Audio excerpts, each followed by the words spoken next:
Thanks for the invitation. It's a privilege. 150 years anniversary is something to celebrate. It's a bit of a fleeting visit. It's one of those weekends where there's a lot on, I'm afraid. I've just come back. I was up from London to Liverpool this morning. I've just come back from a conference in Liverpool it's an intergenerational conference where they brought young people together, a National Pensions Convention and others, just to talk about how they campaign together because the government's policy of trying to divide and rule as it always does. At the end of Labour Party conference, I'm just reminded by the film really, at the end of Labour Party conference, which was in Liverpool, a group of our youngsters, Momentum youngsters, took me up to where I was born. I was born in Liverpool. And it was Leigh Street, just off Scotland Road. And and they filmed it. They just did a short film of it. God knows why, but it was quite interesting for me. And that area of Liverpool, I was born in the 50s, and that area of Liverpool, in very sociological studies, describes some of the worst slums in Europe. As I said, we just used to call it home, basically. And we just walked the streets there now. Most of them have been demolished where I used to live. But it just reminded me, because my dad was on the docks, my mum was a cleaner. She worked for British Home Stores for 30 years behind the counter. I actually got a good pension until Philip Green took over and started stealing them. It just reminded me that I'm that generation really. As a result of the Attlee government, I remember when we moved out of the house we were in, or the tenements we were in, and we moved into our first council house. Well, we had a prefab first, and then we had a council house. And it was the first time me and my brother had separate bedrooms, and it was garden front and rear, and it was a day of absolute celebration.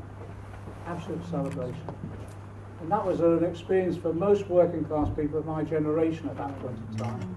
To actually move out, I know it sounds like Monty Python, but to actually move out of a property that was damp, yes, outside toilet and all that, tin bath, all that sort of stuff, into a council house was a day of celebration. All through my life, I've had a free education, right the way through. I was on the shop floor, did my A-levels at night school, then went to university, did a sandwich course, but I was on a government grant. And actually the government grant you could live off. You worked during the summer, but actually you could live off and have a few pints as well. And my brother's a little 4 or 5 years older than me. I'm telling you, he looks about 20 years older. You know. He was one of the first born in the NHS after the Second World War. And again, my mum reminds me, or she's no longer with us, God rest her soul, but she reminded us, when my brother Brian was born, in the NHS then, when you had a child, you were taken to recuperate as well. She spent a week in North Wales recuperating. And it was like a dream. It was like an absolute dream. And you didn't have to pay anything for it, because my granny always used to remind us just how tough it was in the 30s when they did have to choose between whether or not they could pay to get a doctor in or pay for treatment. And often they'd have to go on the old poor board for the poor or guardian type system that still operated in places as well. And it just reminded me throughout that period as well, when I left school and went on the shop floor, every Labour government had a policy of full employment. Absolute full employment. And when you went to work, you automatically joined the trade union. There wasn't any choice about it, you automatically joined. And virtually everyone's wages and conditions were controlled by collective bargaining agreements, done by that union, negotiated with others. In my constituency now, where I've lived for the last nearly 40 years, I can remember Hayton Hinton, a working class multicultural community on the edge of West London. Virtually every factory was union dominated, had a complete organisation. The Trades Council was so incredibly effective that if there was a dispute in one factory, others would come out as well. You could almost have a mini general strike within the town itself. And also you'd be able to go from one factory to another, and if there was a problem in one area, you'd get a job in another, and you'd be protected by the trade union activity. All of that is as a result of what? Well, as a result of what this Trades Council did 150 years ago, it discovered a secret. And the secret was discovered in the first workshops of the Industrial Revolution and in the fields. And it was a secret we put on our banners. Unity is strength. Injury to one is an injury to all. In Latin America, they put it on. In Latin America and elsewhere, they had another symbol which was "Workers united will never be defeated." And that secret was solidarity. It was a secret that we discovered, and that's maintained our movement throughout. And it has maintained our movement because we learned it wasn't just about industrial solidarity, it meant political solidarity as well. It meant we had to have a political voice. And it was the trade unions that founded the Labour Party because they discovered as part of their struggles they needed to ensure legislation and government and the state was used effectively on behalf of working class people. Now that's the tradition of the last 150 years portrayed by this Trades Council. I've been up here over the years on the different struggles and demonstrations, and it's amazing, mixing with some of you, that I've maintained membership of the Labour Party and not been expelled years ago. Over the years, in this town, this city in particular, there's been a demonstration of that solidarity, both in terms of trade union work, but also in terms of the political activities. And my God, we need it now. We need it now. We went through a period under New Labour, unfortunately, where some of that solidarity broke down. And the trade unions were looked upon as some Labour MPs as some form of embarrassment at times. I think that's no longer the case. I think we've come through that now. With the election of Jeremy Corbyn, we've restored the Labour bloc. Jeremy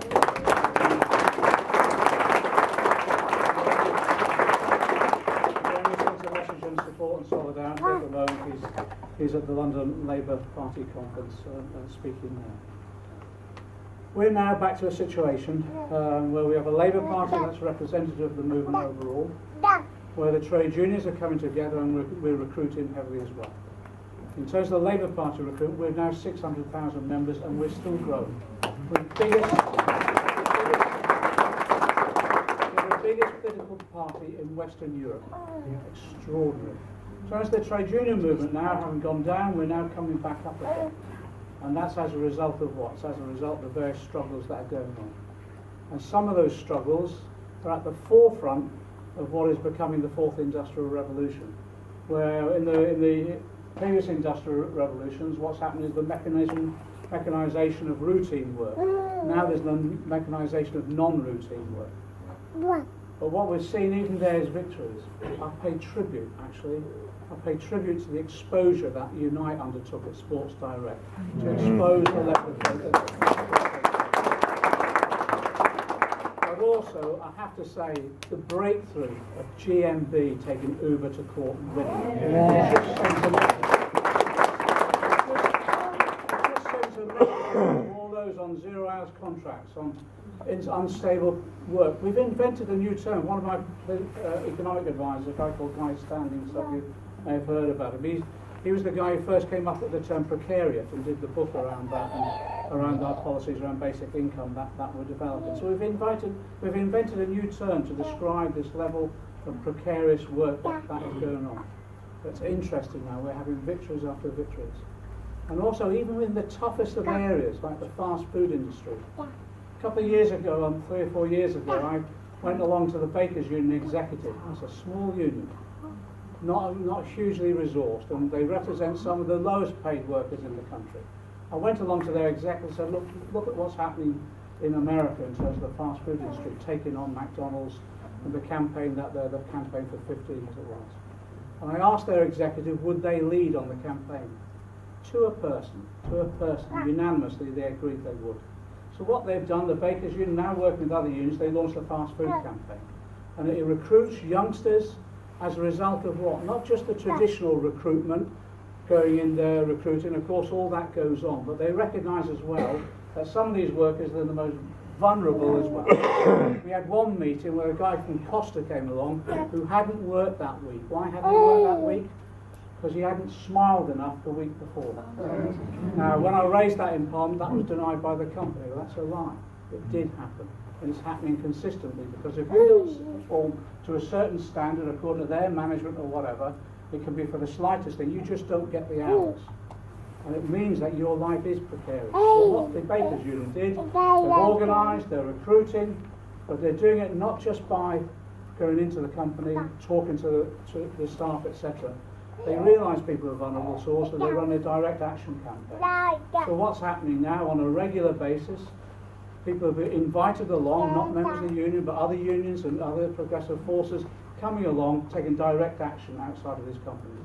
If you look at some of the films, it's just phenomenal. Young people going along. In Scotland, they go along dressed as Ronald McDonnell. It's absolutely brilliant. And then when they get nicked, Ronald McDonnell. Cautioned under that. But also there's some fantastic young people, films of young people, where they've gone in, they've sat down and then waited quietly until the right time, so the place is full, and someone will get up, stand on the table, and that's just talking to those people who are eating there about just how they're, well, basically how they're produced on the level of wages and the conditions of the workforce themselves. So in other words, you're recruiting the customers as well in that campaign. And it's not about a boycott, it's about actually making sure when customers go in, they start asking the questions too. So there's a level of creativity in our movement at the moment, and it is, but I'm so pleased Banner are here, they're just fantastic, absolutely brilliant in terms of what they do. There's a level of creativity that we've not seen for quite a while, and it's cultural creativity as well.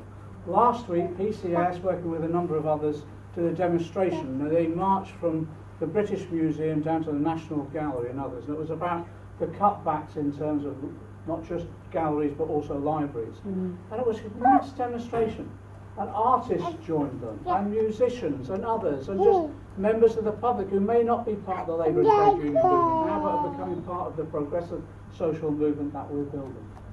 So I think there's real optimism. Now this week with the election of Trump, well, some people have expressed it that way, but actually I think it's quite interesting, because the election of Trump was on the base largely of working class anger about how they've been treated through globalisation, but also the economic and political system that they live under.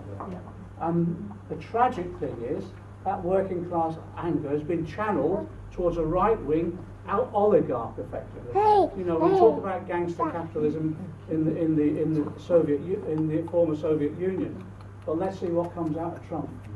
So I don't think it'll be far different, to be frank. So that anger, for me, is positive. A positive acknowledgement that people are angry about the system and they want change.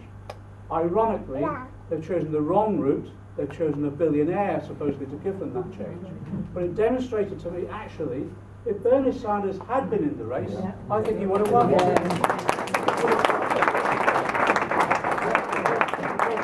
offered an objective assessment of the reality that people were facing, and he offered them hope. He did win. Well, I think he did win, yeah, you're right. He did in Michigan. I think he did, yeah. He not just in his own state either. The way he's won is I don't think the Democratic Party will ever be the same again. I think they've cleared out some of their own oligarchs within that party as well. It's interesting that Bernie Sanders is back on the stomp now, immediately, straight after that defeat to Trump. He's out there and his people are out there rebuilding a movement over there. And it's interesting, the movement they're building in America again is one that's based upon, well, trade union activity, trade union campaigning, but deep in the heart of the communities, all those liberation struggles as well. And it's mobilising all those people that actually Hillary Clinton failed to do, particularly when society has been divided by race in the way it has been by Trump. So I see that actually as an opportunity for us. And it's the same, they talk about Brexit, I think it was the same there. I think people are angry about the way the system's treating them. And that includes some elements of how Europe was treating them, but mainly how the system was treating them here.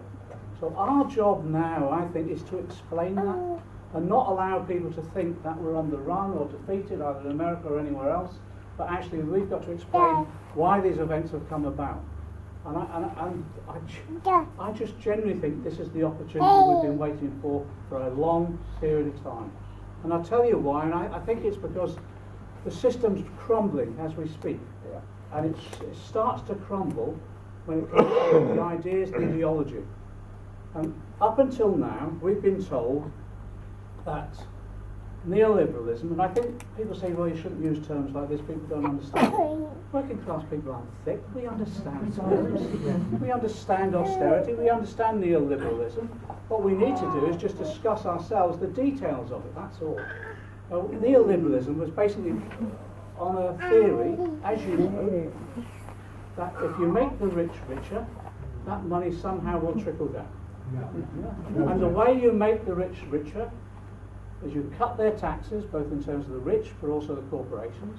You turn a blind eye to tax evasion and tax avoidance, but also you let them profiteer, particularly from the welfare state and privatisation on a scale they've never been able to before.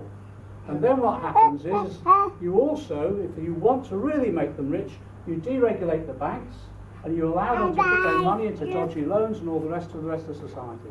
And it doesn't matter if a debt bubble builds up and it bursts, because they're not the ones that are going to pay for it.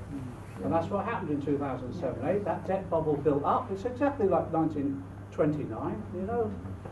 That debt bubble built up, it burst, and what I find really ironic, the measures that we used to tackle it were classic Keynesianism. You drop the interest rates low, you start pumping money into the system, quantitative easing.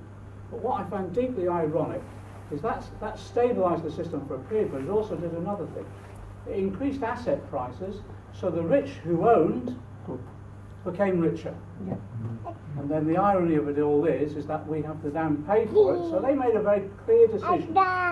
We'll save ourselves on the backs of working class people in this country. And the way you pay for it is introduce austerity measures, and you seek to destroy and privatise the welfare state. And that's what the last 7 years has all been about. And I think what we've got to do is explain that to people.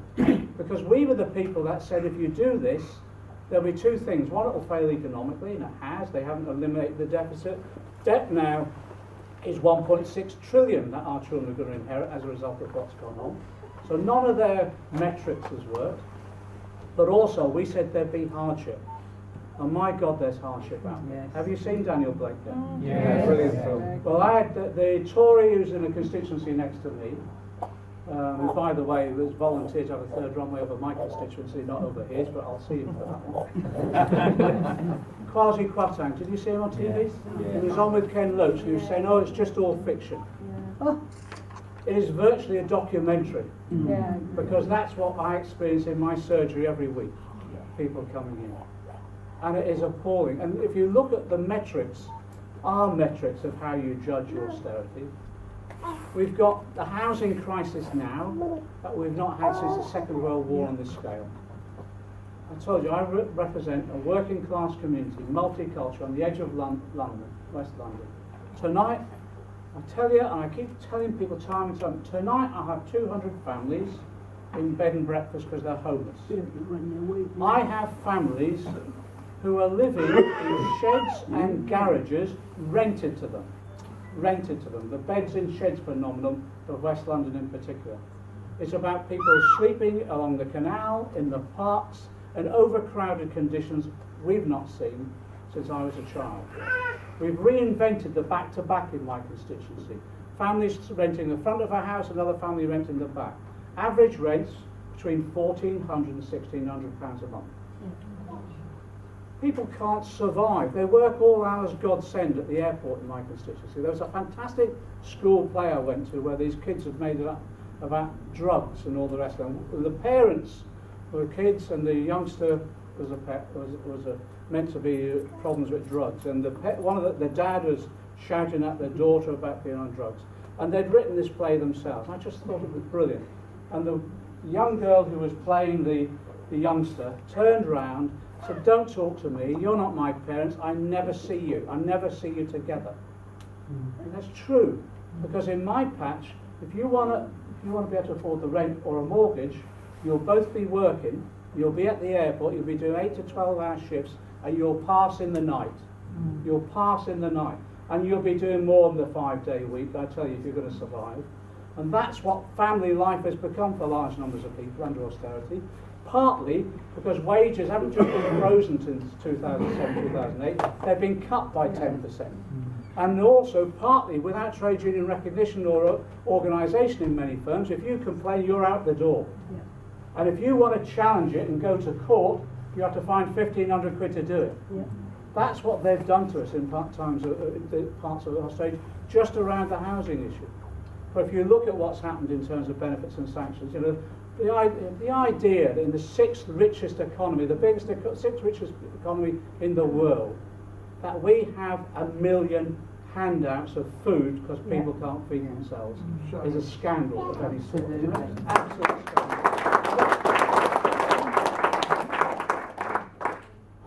What I find staggering though as well is that you have a situation now is here's a government that can't house its people, can't feed its people, can't ensure that people when they're employed are not in poverty. But the worst of all is we now have 4 million children in this country of poverty. Of those 4 million children, 2/3 of them are parents in work. What does that say about wages overall? No government that can't feed its people, house its people, ensure they're properly employed, ensure its children are not living in poverty, no government deserves to exist, to be honest, that doesn't. They should be out. We've got to get this government out at the first opportunity. Now I think May is going to go for a May general election. We've put the Labour Party on a general election footing now as of last weekend. And the reason is because on Brexit, they're falling apart, they're ripping themselves apart in front of our eyes. She's centralised all decision making around this in number 10. Why? Well, would you trust Boris Johnson? She's got Boris Johnson out there travelling all around the world upsetting foreigners, basically. Liam Fox looking for trade deals that will never happen, but also combining with David Davis to see if they can already, within months, get rid of Philip Hammond as a Chancellor of the Exchequer. They're literally ripping themselves apart, and I think that she's going to be tempted because she'll want to try and get a mandate to control them, and I think she'll be tempted to go for a May election. What is interesting about Theresa May is she's had a brief honeymoon period as Prime Minister, but watching her actually, what you find is actually she's just not got it. She's a ditherer, she can't make her mind up. She might be alright on a Home Affairs brief, but if you look at Prime Minister's Question Time now, Jeremy Corbyn in his own quiet way is just commanding the House, winning the argument, and she at the end of the day, I've never seen this in a Prime Minister before, towards the end of Prime Minister's questions, when questions are coming in, she loses the attention of the House. And that's because people increasingly on her own side is finding that they don't have confidence in her. So I think what she'll do is resort to a May election. And it will be a grubby election as well. I think they'll go and they'll campaign on what? Immigration. Yes. I think it'll be a racist campaign that they'll launch against us. So we've got to be prepared for that, and we've got to start now making clear what the alternative is. And the alternative now is a different type of economics altogether. Absolutely different. We're going to reconstruct the economy, transform it and rebuild it. And how do we do it? Well, we heard the banner speakers, singers earlier. The first thing you do in this economy is you make sure you have a fair taxation system. So we make sure the rich and the corporations pay their taxes. So we end tax avoidance and evasion. This is not rocket science in any way. All you need is an effective HMRC, and if you talk to PCS members, they'll tell you how to make HMRC effective. You simply give them enough staff. There's been 50,000 staff cut from HMRC over the last 10, 15 years. You give them enough staff, make sure they've got the powers and resources to do it, and if people aren't paying their way, if they're not paying their taxes, you bloody well prosecute them. If we have to lock up a few of them, let's do it. Because we need those resources to fund our public services. Last week, we did a big thing on Panama Papers and all the rest of it. 700 they identified, listed on the first tranche of the Panama Papers, as those ones warranting further investigation. Only 22 investigations have taken place so far. So it shows you they're not serious about tackling tax evasion or tax avoidance, but that's what we'll do. And it does mean taking back the tax cuts that they've given as well. Capital gains tax. At the same time as they were trying to cut tax credits and PIP, the same budget, they were giving away $3 billion in capital gains tax to the 14,000 richest families in this country. We'll just take it back. In terms of corporation tax now, they're trying to reduce corporation tax down to 15p in the pound. In America at the moment and elsewhere, and in Europe, it's usually about 40 or 50p in the pound. It's even dramatically lower than any income tax rates that we've got. So we'll restore that to the tax rates that should be, so that they can fund the public services. And then what do? You have the resources then to invest where? You invest in our infrastructure. That's exactly what Labour governments have always done. You invest in the infrastructure, the road, the rail, and by the way, we bring it back into public ownership through You invest in road and rail and broadband technology so that we can become the technology centre of Europe, not just the financial sector. And we're saying we do that through a national investment bank. We put money into that. We're looking at a £500 billion programme over 10 years. Why 500 billion? Because actually that's what the CBI and others have asked for. They go quiet when we mention it and use their words, your exact wording, but that's what they've asked for, because that's what you need to bring your investment up to a level that will modernise our economy. And we'll do it through a national investment bank with regional arms. They all think I've been watching too much Games of Thrones when I say Bank of the North and Bank of the East and West, but that's what we'll do, because we want that investment under democratic control of local communities. So communities working with through local government and other agencies, including trade unions, will come together, will draft the mandate of that bank, and it will be on the basis of democratic decisions of local areas about where that investment goes. And in that way, we modernise our economy. But you know, it also needs investment in skills and in education and training. Our education system now, to be frank, at every level now has been it's almost lost its cultural value because it's teaching to the test rather than giving the broad-based education that our kids need and the skills that they need. I've never seen teachers under so much pressure as they are now. There was a survey by the NUT. A third of teachers are actually want to get out of the profession because of the pressure they're under. We're losing teachers and head teachers, especially as a result of depression and pressure at work. We've got a mental health crisis in this country, and partly of that is within our education service. And if you look at the figures for children with mental health problems, it is staggering. And that's because the pressures we're putting them under, really forcing them to jump over these hoops that actually don't even get qualified for the jobs that we need in the future. So what we need to do is make sure we invest in those skills, and also we lift the financial burden of our young people. You know, coming out of university, 30 to